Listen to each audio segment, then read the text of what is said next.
This morning to participate in some use of force media training scenarios. It was very informative, but after that ended, Sheriff Tony dropped a bombshell that he had recently fired a deputy for punching a handcuffed suspect. The Broward Sheriff's Office provided this surveillance video showing the scene at BSO's main jail at the end of June. A handcuffed suspect kicked a piece of paper towards the feet of Deputy Kevin Fanti. After other deputies separated the men, Fanti picked up the paper and shoved it into the chest of the handcuffed man and unloaded at least 4 punches on him. We can't have this. That's Broward Sheriff Gregory Tony. He said he fired Deputy Fanti after reviewing the video. For whatever reasons, and regardless of what he said and what antics he produced, one of my deputies decided that they were going to respond with slamming a piece of paper into his chest and inciting further violence.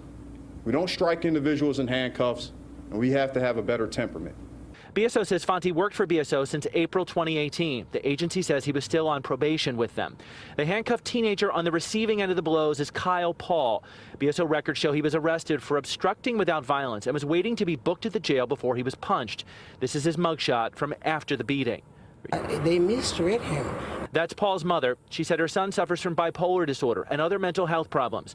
She said she hasn't seen him in a few weeks after the pair fought, but she's concerned about the level of violence on the video. I am very upset about it. The violence in the video comes at a challenging time for BSO. 3 deputies were recently criminally charged over the rough arrest of a teen at a Tamarack McDonald's. Another deputy was charged with misdemeanor battery for punching a handcuffed inmate at a hospital. Sheriff Tony said he's released this video in an ongoing attempt to show the community he's trying to hold his people accountable. This is my messaging, and we're changing the culture that exists here. And part of that culture change, according to the sheriff, is greater transparency and a greater focus on training.